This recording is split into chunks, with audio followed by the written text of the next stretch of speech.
बिस्मिल्लाहिर्रहमानिर्रहीम। जहन्नम का हाल बताते हुए हज़रत जिब्रील अलैहिस्सलाम ने हुजूर सल्लल्लाहु अलैहि वसल्लम से कसम खाकर कहा कि अगर जहन्नम से एक सुई के नाके के बराबर खोल दिया जाए तो ज़मीन के सारे बसने वाले उसकी गर्मी से मर जाएं। और इस तरह ये भी कहा कि अगर जहन्नम का कोई दरोगा दुनिया वालों के सामने आ जाए तो उसकी डरावनी सूरत के डर से सबके सब मर जाएं। और उन्होंने ये भी बताया कि अगर जहन्नमियों के जंजीर की एक कड़ी दुनिया के पहाड़ पर रख दी जाए तो थरथराकर कांपने लगे और यह पहाड़ ज़मीन तक धंस जाएगा। दुनिया की यह आग जिसकी गर्मी और तेज़ी को सब जानते हैं कि कुछ मौसमों में उसके पास जाना भी दूभर होता है, फिर भी ये आग खुदा से दुआ करती है कि या अल्लाह हमें जहन्नम में फिर ना भेज देना। लेकिन ताज्जुब की बात यह है कि इंसान जहन्नम में जाने का काम करता है और उस आग से नहीं डरता जिससे आग भी पनाह मांगती है। दोजख की गहराई के बारे में कुछ नहीं बताया जा सकता है, फिर भी हदीसों के देखने से पता चलता है कि अगर पत्थर की चट्टान जहन्नम के किनारे से उसकी गहराई में फेंकी जाए तो 70 बरस में भी तह तक ना पहुँचेगी, जबकि इंसान के सर के बराबर शीशे का गोला अगर आसमान से ज़मीन को फेंक दी जाए तो रात आने से पहले पहले ज़मीन तक पहुंच जाएगा। हालांकि आसमान से ज़मीन तक 500 साल तक का रास्ता है। फिर उसमें अलग अलग तबके वादियाँ और कूचे हैं। कुछ वादियाँ ऐसी भी हैं कि जिसमें जहन्नम भी हर रोज़ 70 बार पनाह मांगता है। अब आप अंदाज़ा लगाइए कि जहन्नम की गहराई क्या होगी। जहन्नम जैसे डरावने घर में अगर और कुछ अजाब ना होता फिर भी ये बहुत बड़ी सज़ा और तकलीफ़ की जगह थी। लेकिन जहन्नम में काफिरों के लिए अलग अलग सज़ाएँ भी हैं। काफिरों को फरिश्ते लोहे के ऐसे ऐसे भारी गुर्जों से मारेंगे कि अगर कोई गुर्ज ज़मीन पर रख दिया जाए और उसे दुनिया के सारे इंसान और जिन्नात मिलकर एक साथ उठाना चाहें तो ना उठा सकें। जहन्नम में बहुत बड़े बड़े सांप और बुख्ती ऊँट के बराबर बिच्छू होंगे जो अगर एक बार काट लें तो उससे दर्द, जलन और बेचैनी 1000 साल तक रहेगी। बुख्ती ऊँट ऐसे ऊँट कहलाते हैं जो हर तरह के ऊँटों से बड़े होते हैं। जहन्नमियों को तेल की जली हुई तलछट की तरह बहुत खौलता हुआ पानी पीने को दिया जाएगा कि जैसे ही उस पानी को मुंह के करीब ले जाएंगे उसकी गर्मी और तेज़ी से चेहरे की खाल जलकर गिर जाएगी। सर पर वो गर्म पानी बहाया जाएगा और जहन्नमियों के बदन से निकली हुई पीप उन्हें पिलाई जाएगी। कांटेदार थोहड़ उन्हें खाने को दिया जाएगा।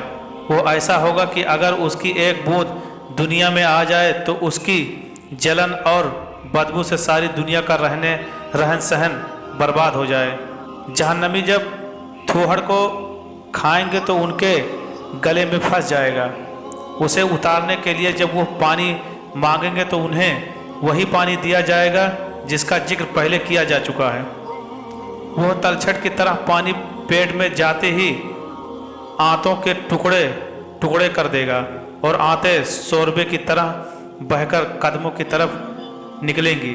प्यास इस बला का होगी कि जहन्नमी उस पानी पर भी ऐसे गिरेंगे जैसे तौस के मारे हुए ऊँट गिरते हैं। काफिर जब जहन्नम की मुसीबतों और तकलीफ़ों से अपनी जान से आजिजी आ जाएंगे तो आपस में राय करते हुए हजरत मालिक अलैहिस्सलाम को पुकारते हुए फरियाद करेंगे कि ऐ मालिक, तेरा रब हमारा किस्सा तमाम कर दे। लेकिन वो 1000 बरस तक कोई जवाब ना देंगे।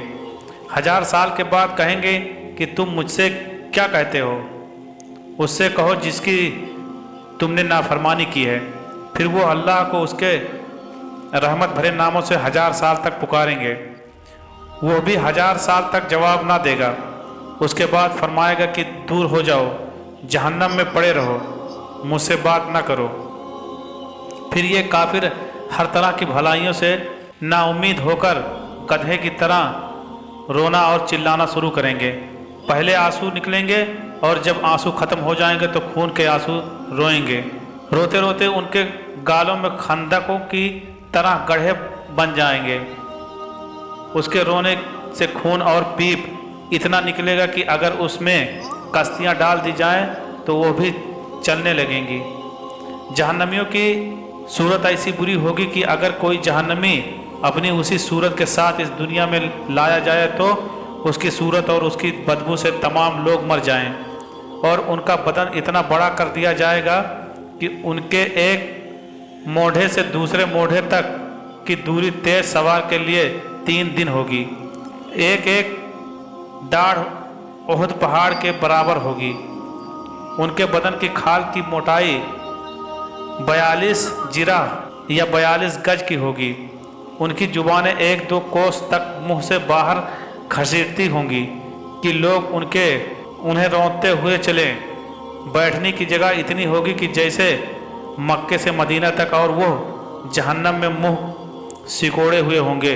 उनके ऊपर का होंठ सिमटकर 20 सर को पहुंच जाएगा और नीचे का लटकाकर नाफ तक आ जाएगा। इन मजामीन से यह पता चलता है कि जहन्नम में काफिरों की सूरत इंसानों जैसी ना होगी, इसीलिए कि इंसान की सूरत को अहसन तकवीम कहा गया है, और अल्लाह को इंसान की सूरत इसलिए पसंद है कि आदमी की सूरत उसके महबूब सल्लल्लाहु अलैहि वसल्लम से कुछ ना कुछ मिलती जुलती है। इसीलिए अल्लाह ने जहन्नमियों की सूरत को आदमियों की सूरत से अलग कर दिया है। आखिर में काफिरों के लिए यह होगा कि उन्हें हर एक को उनके कद के बराबर आग के संदूक में बंद किया जाएगा। संदूक में आग भड़काई जाएगी और आग का ताला लगाया जाएगा। फिर उस वक्त को आग के एक दूसरे संदूक में रखा जाएगा और उन दोनों के बीच आग जलाई जाएगी, और उस दूसरे संदूक में भी आग का ताला लगाया जाएगा। फिर उस बॉक्स को एक तीसरे आग के संदूक में डाला जाएगा और उसे भी आग के ताले में बंद किया जाएगा और आग में डाल दिया जाएगा। अब हर एक काफिर यह समझेगा कि उसके सिवा अब कोई भी आग में नहीं जल रहा है, और यह अजाब तमाम अजाबों से बड़ा है, और अब हमेशा उसके लिए अजाब ही अजाब है। जब सब जन्नती जन्नत में दाखिल हो जाएंगे और जहन्नम में सिर्फ वही रह जाएंगे जिनको हमेशा के लिए उसमें रहना है, उस वक्त जन्नत और दोजख के बीच मौत को मेढे की शक्ल में लाकर खड़ा किया जाएगा। फिर जन्नत वालों को पुकारा जाएगा। वो डरते हुए झांकेंगे कि कहीं ऐसा ना हो कि यहाँ से निकलना पड़े। फिर जहन्नमियों को आवाज़ दी जाएगी। वो खुश होते हुए झांकेंगे कि शायद उन्हें इस मुसीबत से छुटकारा मिल जाए। फिर जन्नतियों और जहन्नमियों को वो मेढा दिखाकर पूछा जाएगा कि क्या तुम लोग इसे पहचानते हो? तो जवाब में सब लोग कहेंगे कि हाँ, यह मौत है। तो फिर वो मौत ज़िबह कर दी जाएगी और कहा जाएगा कि ऐ जन्नत वालों, हमेशगी अब मौत नहीं आएगी, और ऐ दोजख वालों, तुम्हें अब हमेशा जहन्नम ही में रहना है, और अब तुम्हें भी मरना नहीं है। उस वक्त जन्नतियों के लिए बेहद खुशी होगी और जहन्नमियों को बेइंतहा गम होगा। अल्लाह ताला से दुआ है कि हमको जहन्नम की आग से बचाए। आमीन।